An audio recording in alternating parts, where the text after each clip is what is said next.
Welcome to the Live Fit podcast with your host, Glenn Johnson. Today you will learn techniques for permanent weight loss and improve overall health. Thank you, Paul. This is Glenn Johnson with the Live Fit podcast, episode number 2. Today, I would like to introduce a good friend of mine. Her name is Bridget Raach. She is a CrossFit coach and an Olympic lifting coach. I've known Bridget for about 8 years now. We used to work together in a corporate fitness center. She as a massage therapist and me as the program manager.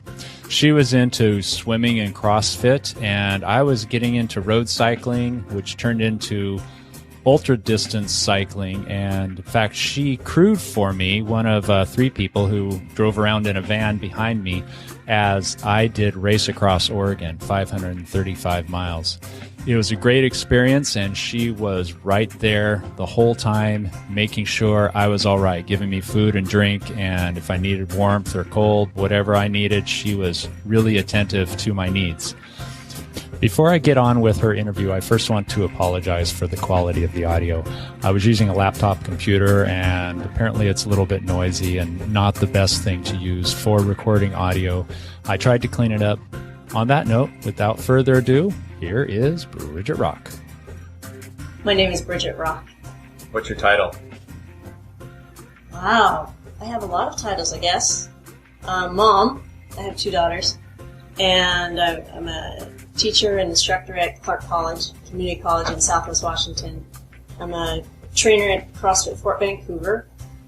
I'm an Olympic weightlifting coach, a senior national weightlifting coach, a level 2 coach with USA Weightlifting. So I train athletes in the sport specialty of Olympic style weightlifting and we compete. And you trained one of your daughters, right? I trained one of my daughters. She's now in college. She was a national champion when she was 16. How much could she lift? 102 kilos, and she weighed 48 kilos.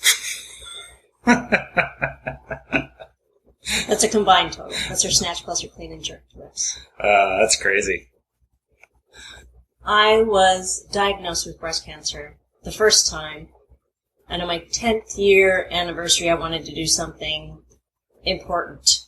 My sister suggested going to a spa week in Arizona or something, and that wasn't working for me. That didn't feel right. So another friend had been talking about this thing called CrossFit, probably had been telling me about it for 2 years, and I never took it seriously until I decided I wanted to find something to really mark the day of the 10th anniversary. So I found a CrossFit that had a free workout on a Saturday, and I went, and it was love at first sight. Absolutely loved it, right from the beginning. So then I just joined that CrossFit and started going regularly.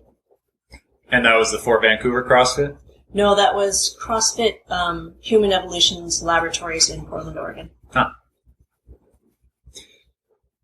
And so you went as a client, customer, whatever they're called, for how long before you decided you wanted to be involved as a coach? I did CrossFit there regularly for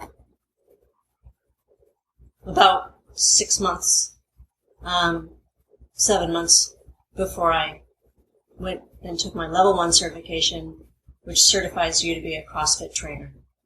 And what did it take to become a level 1 certified? Did you have to study some books or talk to some people or go through a seminar, or just show that you know how to do some of the more basic things? At that time, it took about $500 in a free weekend. Now, it costs a bit more, and there's a certification exam at the end as well. I had to pass the certification exam in arrears. So I took the certification exam probably 3 years after I took my level 1 certification.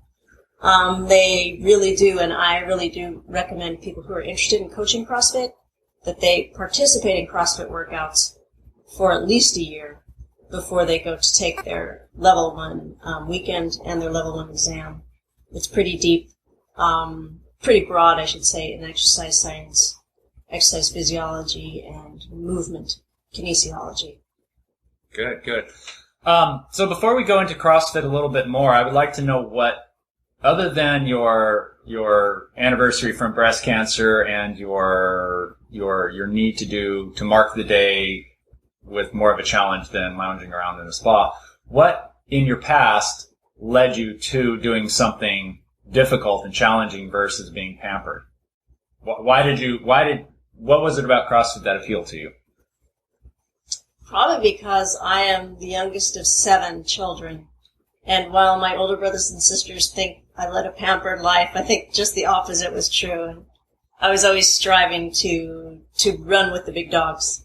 I'm very competitive, and I'm very old, but I've done many sports competitively.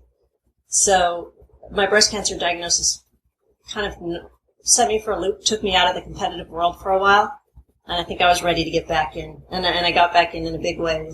So is there anything else that you feel really contributed to CrossFit's appeal to you, other than just having to be kind of a scrappy kid growing up with all the other brothers and sisters to work through? CrossFit is constantly varied. You never know when you come in what the workout will be for the day, unless you're a coach and you program it, or you're ready to see you see ahead of time. But it's always something different, something challenging. No one person will be the best at everything that will come up in a workout, or throughout a week, or throughout a month, or a year. There will always be somebody who's more flexible than you, or somebody who's stronger, or maybe if you're the fastest, you're not the strongest. So the challenge is varied.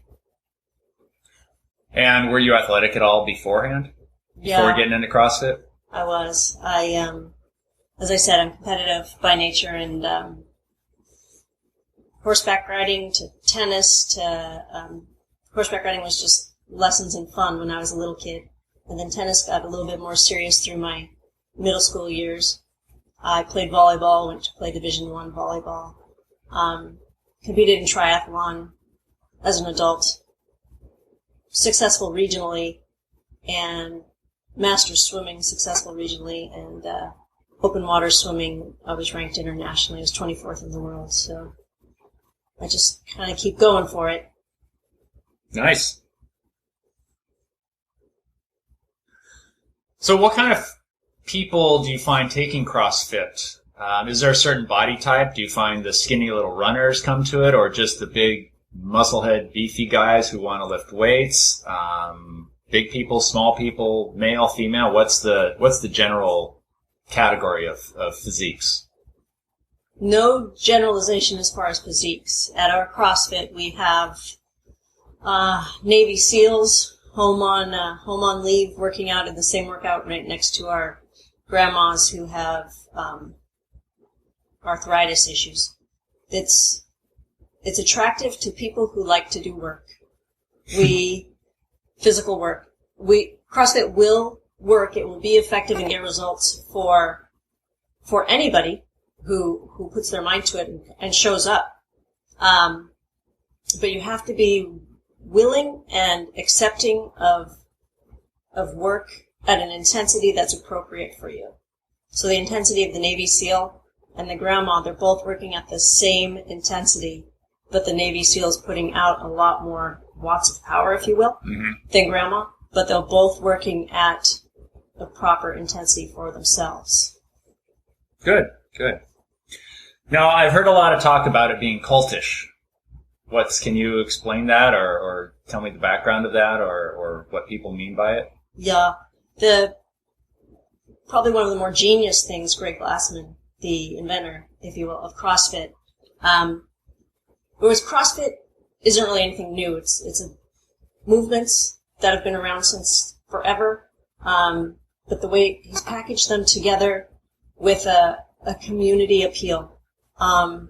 I'd say most of our members at our box, we call them boxes, we don't call them gyms. Each CrossFit affiliate is called a box, are there for the community support, the accountability of showing up and knowing the people that are there. It is cult-like because people like to belong to something. And that belonging, that creation of culture, is the genius of Greg Glassman. Nice. Now, another sort of negative thing I've heard about CrossFit is rhabdo. Is it rhabdomyolysis? Yeah. Is that the long term? That's it. And it does indeed happen. It is a billboard. It is splashy. It gets a lot of news. It gets press. My opinion is it's caused by poor coaching or athletes having a little bit of knowledge and taking it too far. Or coaches having just a little bit of knowledge and taking it too far. It's caused by ignorance. It certainly does exist, and it does happen in all sports, all kinds of activities. CrossFit, it does happen there because it's more intense. Well, I know the first time I heard of it was cycling related for those guys doing Race Across America, where they're out there riding for 22 hours a day for up to 14 days or so, but them having to drop out of the race because of rhabdo in a hospital on a dialysis machine. So it's not strictly related to CrossFit either. And I've probably had it before too when I was young and first joined a gym, and the salesperson who was showing me how the equipment worked was encouraging me to go really, really hard, and yeah, you can do more than that, and I couldn't reach up to my head to wash my hair that night, and I was sore for about 5 days afterwards. My whole body was sore, so that was probably a case of rhabdo, but I never went to the doctor or hospital to have it diagnosed, and I got over it, but I'm sure that's what it was. Yeah, it's the attractiveness of high intensity. Just like there are probably more car crashes in fast cars. Fast cars attract a certain type of person. High-intensity exercise attracts a certain type of person. But if you are intelligent about it, there are intelligent ways to drive fast cars, and places and times, and there are intelligent ways, places, times to do high-intensity activity. Yeah, exactly. Good way to put it. I like that. I wanted to also ask you about women in CrossFit. I know it's pretty characteristic of men, and I know I've heard of women doing CrossFit, and obviously you're one. Obvious to me anyways. Okay, I think that gave it away. How many women do you see? We, CrossFit as a whole, and certainly our box is the same as the others, have more women than men. Whoa, yep. Really? Our demographic is, our box, is reflective of CrossFit internationally. It's a greater percentage of women than men, predominantly the kind of pejoratively termed soccer mom, the mom who's not working outside the home perhaps, or working part-time, and has kids at home. They're your clients? Yeah, it's a big So client base for are? us. Yep, big client base. Interesting. What about eating? I hear that CrossFit people only eat paleo. Is that true? Paleo is a term that doesn't have a lot of meaning, unfortunately. The CrossFit does expound a philosophy of nutrition, because so many people come to CrossFit to get results, either changing their body comps, or athletic performance results, or results for their performance that they'll use in their field, like military or law enforcement or firefighter. If you only do nutrition, you'll get some benefits. If you only do physical activity, you'll get some, but put them together and you'll really see big results. Mm-hmm. So, CrossFit's philosophy on nutrition is whole, real foods, which could be termed paleo, so things that are not processed, or really limiting the concentrated sugar sources, including dry fruit, things like that. Mm-hmm. And if it's a weight loss or weight gain person issue, then you do have to manipulate your quantities of those, which could be called more of a zone. Think about it in the zone style. Mm-hmm. So which is 40% carbohydrates, 30 fat, 30 protein. Yeah. Yeah. For a maintenance person. Right. And what about grains? Does that matter? I know there's a lot of talk about grains these days. Does that, if you are eating more towards the zone type, if you're in CrossFit and you're leaning more towards zone for maintenance, are you allowed to eat wheat and bread and oats and those things? You're allowed to eat whatever you want. Okay. Are you encouraged or discouraged? Generally discouraged to eat all processed foods, and many grains fall under that. Guys, inflammation is a big thing beyond weight loss, weight gain, weight maintenance. Inflammation is a question. Many people are responsive in an inflammatory way to grains, so keeping them up to a minimum until you find, or zeroing them out entirely, until you find how responsive you are in a negative way to grains, and then introducing them back in, maybe starting with oats and rice before you put in anything like wheat or corn. Mm-hmm. And that pretty much goes across the board, not just CrossFit. That's just your belief on nutrition. Yeah. And I found personally that what's the term? I don't think I have inflammation problems with wheat, but it definitely sets up a sort of addictive behavior. It has an addictive nature, which I've heard of and have been experimenting with for the last year or so, where I eliminate it for, I think the longest I've gone completely without wheat is 2 weeks. And then I'll have a little bit. And in fact, I'm on the downside of my little wheat binge, if you will, where about 5 days ago I had a little bit of pasta just because it was the only food around. I didn't have much of a choice. And I didn't even eat that much of it. But then the next day I had some more wheat of some form. I don't remember. I think bread. And then every day since then I've wanted bread and toast. And I remember Friday, middle of the day, thinking, oh, it's Friday. I can't wait. I get off work early. I'm going to go home and lay on the couch and eat toast and watch TV. Really? Yeah. And I've been craving it ever since. And I feel like I can't get enough. Every time I have some, I'm like, oh, that was really good. I want more.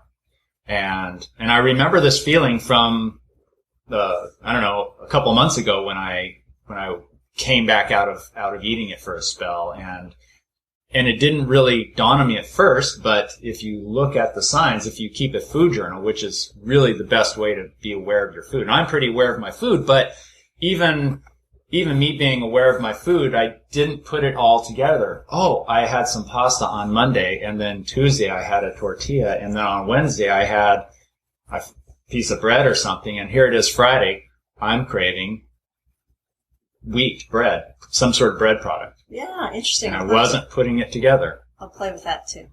I'll think about that. Yeah. So I find it very interesting that paleo is along that path, and the paleo people are pretty lean, generally speaking, if they've been involved. The CrossFit people are pretty lean if they've been involved in it for any length of time, right?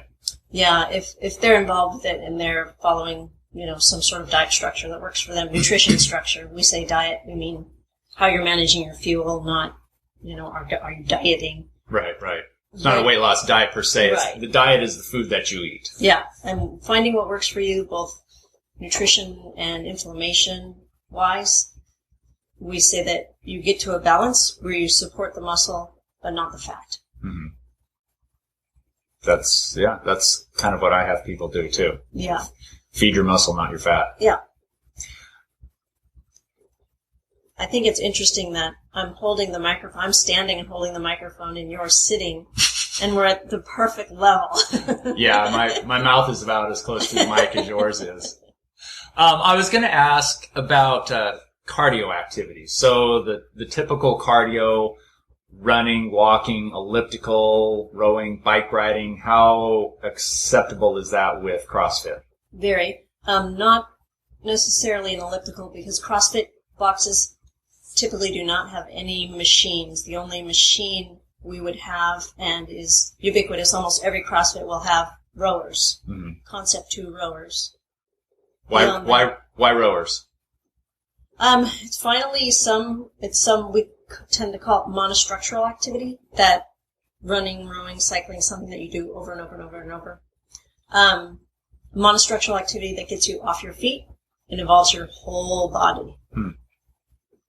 And Do you encourage people to row for an hour? Not often. Very, very infrequently. CrossFit's mostly high intensity. Mm-hmm. There are 3 energy systems exercise physiologists recognize. We tend to hit the first 2. We don't tend to do a lot of long stuff. I'm a fan of the longer stuff, so when it does come in our workouts, it makes me happy. But there's not a whole lot, never really running more than a 5K. That's, to me, running, that's long. I'm not a runner. But on a bike, I don't consider it long until I reach 10 hours. Yeah, right. That's very long. But I like the high intensity stuff too, because it's over with quick. And you feel it right away, and you know you got a good workout. And there's certainly been a lot of evidence that higher intensity workouts and interval training, high-low combination, is the superior method for developing a larger fuel system, energy system that you can utilize more energy, increases metabolism, increases your overall strength, and I've even noticed it on myself, increasing my ability for endurance. So as I do intervals in short periods of time within, let's say, a half-hour time span, I've noticed that I'm also able to go long distance bike riding over several hours and keep a higher average speed. Yeah, it's kind of magic. Yeah, it's pretty amazing. So in 15, 20 minutes, 3 days a week, you can equal the same workout that you could an hour a day, 4 or 5 days a week. Yes, and there's still questions to be answered there. As coming from the triathlon background that I have, the longest events lasting for me 8 hours. The question that I don't have an answer to yet is metabolism of fuel. I feel that once I hit 5 hours, something shifts in my body with metabolizing. I can pretty much eat or drink anything I want up till 5 hours. Once I hit 5 hours, the physiology of how I use my fuel seems to change. So I think in my world, if I'm coaching an athlete, a distance athlete, I think you just have to go that long for something sometimes to find out how your body responds and how's your body going to work once you get there. I find that interesting. You said the same thing that I had noticed myself on doing all of my bike training, is that right around at that 5 hour mark, I can do almost anything for up to 5 hours. I could go any speed and eat almost anything. Right. But once I get to close to 5 hours, if I ate poorly, I'm done. If I ate really well all that time, I can keep going, provided I continue to eat really, really, really super well. And now that's something for a separate show. I'm not going to go into sports nutrition right here because it's not quite part of our topic. But nutrition, the longer you go, the more important nutrition is for the sport, right? For the activity. And granted, if I were to do a 24-hour race and all I ever did was training at high intensity intervals for 30 to 45 minutes at a time, it wouldn't do me any good going long distance bike racing for super long distance. Yeah. But the shorter 100-mile stuff, 6 hour stuff would. So when we get our PhDs, we can use that as our topic. Yeah. Of our dissertation. Yeah. Do some research. My CrossFit box has been to something called the CrossFit Games. Oh. The past couple of years that, since our sport is young, the sport of CrossFit, if we want to call it a sport, in 2010 marked the first year that the CrossFit Games were held on a really, really big scale in Los Angeles, and they've continued to be held there every year since. And our CrossFit Fort Vancouver, we've competed as a team there every year. We've had to qualify through the process of opens, where everybody competes internationally as an individual. Anybody who wants to compete can. And many people do, not just the top, the elites, but, as I mentioned, the grandma. Everybody can compete in the open event, which lasts 5 weeks. And then after that, if you compete and score at a high enough level, you can go to regionals. And if you score high enough at regionals, then you get to go to compete at the CrossFit Games, which is a real spectacle. Wow. You can watch it on ESPN almost any time of the day or night now, it seems. I've seen it. On TV, on ESPN. Yeah. It was really amazing. Looks like a lot of hard work. It's a lot of work, and it's the elite of our sport. They are being tested to the max. It is really, really a test of fitness. And sometimes CrossFit gets a bad rep because people will sit at home on their couches and watch the CrossFit games, and seeing people do something that looks dangerous or not perfect. Mm-hmm. And with the realization, they're not getting the realization that these are people who are being pushed to the limit. Whenever you take a sport, you don't have it as much in a team sport with a ball, mm-hmm. because those are more controlled conditions. But when you are pushing someone to their maximum limit, technique falters. Right. And so for the average person who's never been to a CrossFit, maybe they watch the CrossFit games on TV, they need to realize that that's not where it begins. And that shouldn't be what it looks like at your neighborhood CrossFit gym. It's, everybody starts where they are, and those people at the CrossFit Games are the elites, and they're doing what they can to compete at, be the best, recognized as the best in their sport. So when you decide to go visit your local CrossFit, it shouldn't look like that. And every movement would be modified to what is appropriate for you, for the individual. And, nobody wants you to, being muscularly sore is okay, but you don't want muscular tendons sore. You don't want to be sore in your joints. You want to be able to come back the next day and train again. You don't want to be so sore that you gotta sit in an ice bath or lay on your couch with a heating pad. Yeah, that's pretty sore. You mentioned that these people are fit and they are pushing their fitness levels, and a lot of us, at least in the industry, know that there's 5 components of fitness. We have muscular strength, muscular endurance, cardiovascular strength. We have body composition and flexibility. So, does CrossFit, generally speaking, overall work all 5 of those components? CrossFit actually recognizes 10. 10 components of fitness? Yeah. You have to tell me. Let's see if I can get them all. I usually get 7. So, in endurance, cardiorespiratory, so stamina, cardiorespiratory endurance, strength, power, flexibility, accuracy, agility. I'm missing 3.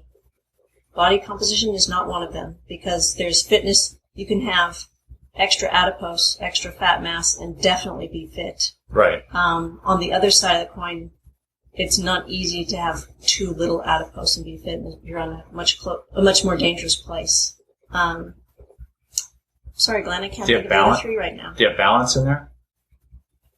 It's in agility. It's a component of agility. Because I personally teach 6 components of fitness, and balance is the 6th one that I Maybe use. it's one. Sorry. Put me on the spot. It's basic level 1 stuff, and I'm failing you.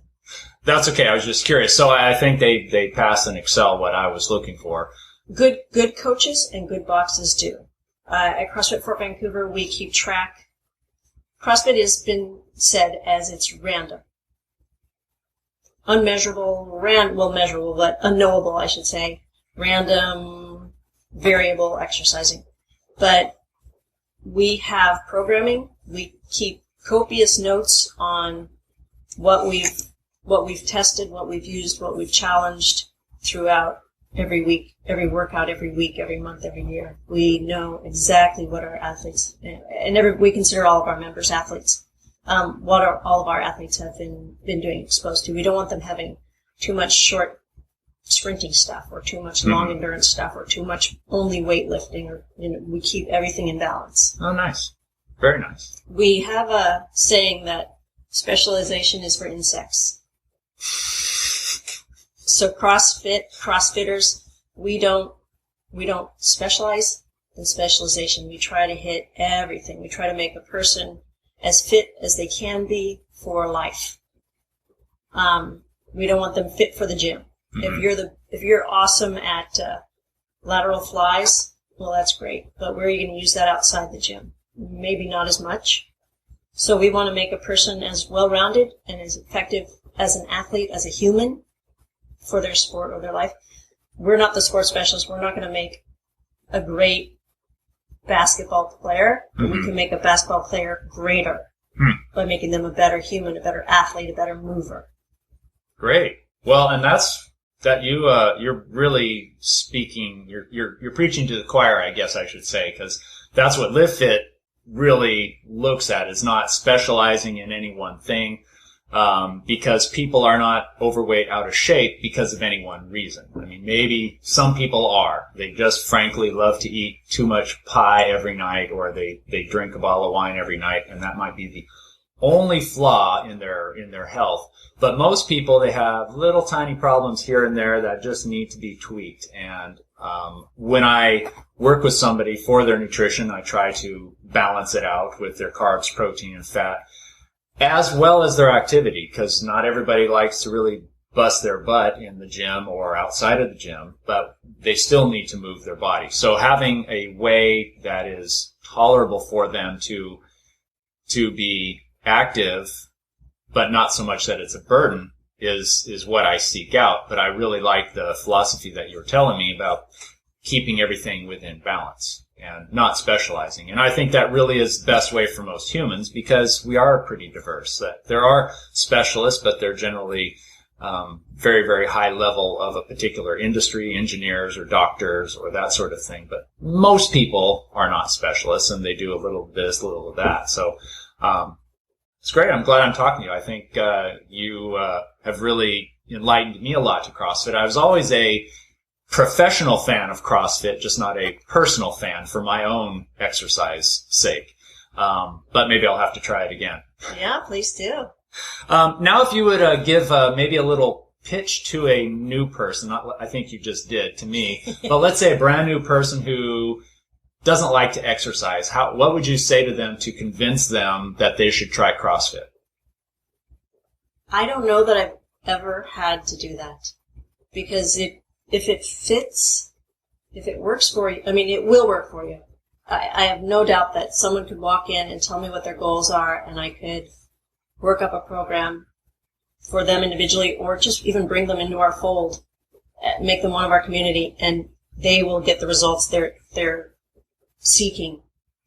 What if here, let me just pick a scenario, form a scenario. You're at a party, and you are talking with a person, and he asks you what you do, and you tell him, and he says, oh, that's very interesting, but I could never do that because I'm too weak and I don't like to work out.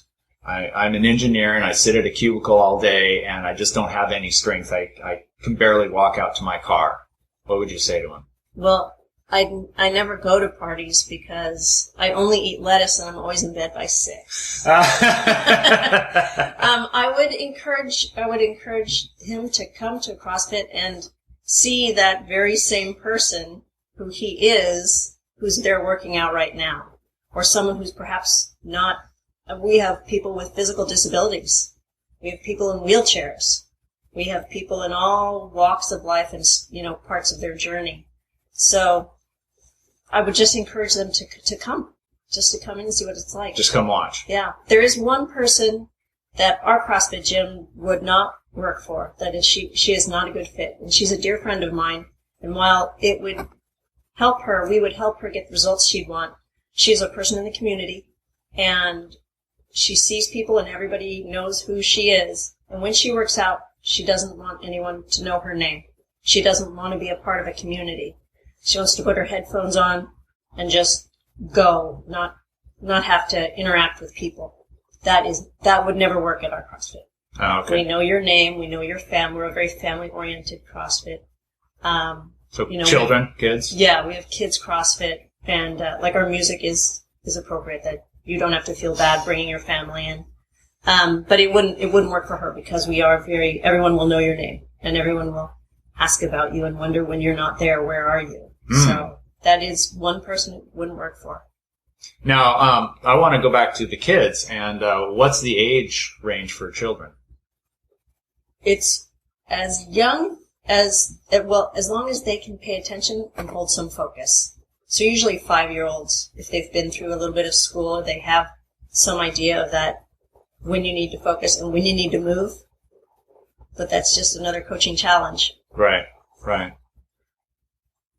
Well, thank you, Bridget. I think I have all of my questions answered, and I'm have a renewed fire and want to try some more CrossFit now, and hopefully some of my listeners will too, because I've always liked it professionally speaking, because I like the whole body atmosphere, the non-fancy weights or equipment, the functional training side of it, the work more than one muscle at a time, and being cognizant of the body and being aware of what's happening in the body, not separating the mind from the body and tuning it out and watching TV or reading and just letting the body do its own thing and not be conscious of it because it's painful.